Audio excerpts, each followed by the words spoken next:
លំហាត់ដាក់កន្សោមជាខុសគុណកតាសម្រាប់ថ្នាក់ទី10យើងមើលកន្សោមនេះវារាងវែងហើយមានលក្ខណៈសាំញ៉ាំបន្តិចប៉ុន្តែវាមានក្បួនខ្នាតច្បាស់លាស់ក្នុងការដោះស្រាយ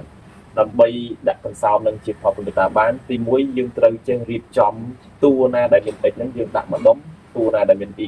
ដាក់ម្ដុំដូចទម្រង់នេះគឺគេបានរៀបចំឲ្យបានស្អាតបាតហើយបាទនេះ 5x 3x y x ហ្នឹងយើងដាក់ម្ដុំទៅហើយ2 y ដក 7y បូក6នេះយើងដាក់ម្ដុំទៅឬក៏បើមិនចឹងទេយើងអាចយកអានេះ 2y ដក 7y យកមកដាក់ខាងវិញណាហើយយក x ដក 5x ហ្នឹងយកដាក់កន្លែងនេះវិញក៏បានដែរបាទបន្ទាប់ពីយើងរៀបចំអញ្ចឹងហើយយើងត្រូវដាក់អាកន្សោមខាងក្រោមនេះជាផលគុណកតាអញ្ចឹងខាងមុខនេះយើងទុកដដែលគឺយើងបាន x បូក 3x y ដក 5x បាទនេះយើងបំបែកវាបែកតួកតាដាក់ជាផលគុណកតាទៅហើយប្រសិនបើបងប្អូនដែលមិនទាន់ចេះវិធីហ្នឹងអាចមើលវីដេអូមុនបានបាទអញ្ចឹងក្នុងនេះខ្ញុំមានចម្លើយតែម្ដងផលគុណកតាវាគឺ 2y ដក 3កតា y ដក 2បាទបើយើងអត់ទាន់ចេះពីការដាក់ផលគុណកតាហ្នឹងមកដល់ចេះចិត្តទេយើងអាចមើលវីដេអូមុនបានណាបាទបន្តមកទៀតអ្វីដែលយើងគួរចាប់អារម្មណ៍គឺតួ x នេះយើងអាចចាត់ទុកវាជាតួដើមអាកតា2នេះគុណគ្នាហ្នឹងគឺជាតួចុងរីឯ 3x y ដក 5x នេះគឺជាតួកណ្ដាលអញ្ចឹងយើងធ្វើបន្តទៀតគឺ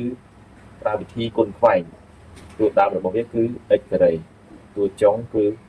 2y ដក 3កតានិង y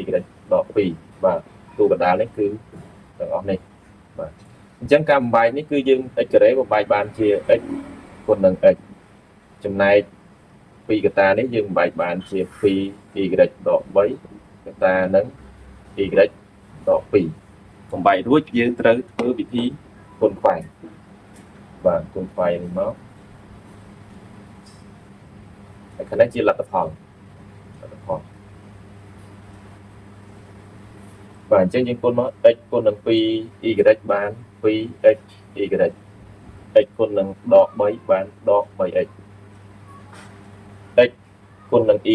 បាន x y x គុណនឹងដក 2បានដក 2x យើងពិនិត្យមើលលទ្ធផលរបស់វា 2x អានេះបូក 2x y បូកនឹង x y បាន 3x y ដក 3x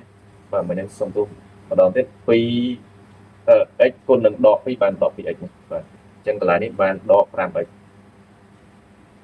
អញ្ចឹងយើងឃើញថាលទ្ធផលគុណខ្វែងរបស់យើងលទ្ធផលចុងក្រោយវាបាន 3x y ដក 5x ដែលជាតម្លៃនៃតួកណ្ដាលអញ្ចឹងកាលណាបើគុណខ្វែងទៅវាចេញបែបហ្នឹងមានន័យថាការបំបែករបស់យើងបានត្រឹមត្រូវហើយផលគុណកតារបស់វាគឺជួរដេកមួយហ្នឹងតែម្ដងហើយបើសិនបើយើងគុណខ្វែងទៅវាចេញលទ្ធផលអត់ដូចតួកណ្ដាលទេយើងអាចថែមសញ្ញាដកទៅឧបមាថាខាងមុខនេះវាមានសញ្ញាបូកណាបូកវាអាចមកពីដកគុណនឹងដកអីជាដើមបាទអញ្ចឹងដោយសារតែយើងបំបែកផលគុណខ្វែងនេះវាចេញចម្លើយតួកណ្ដាលបានត្រឹមត្រូវផលគុណកតារបស់យើងគឺងាយ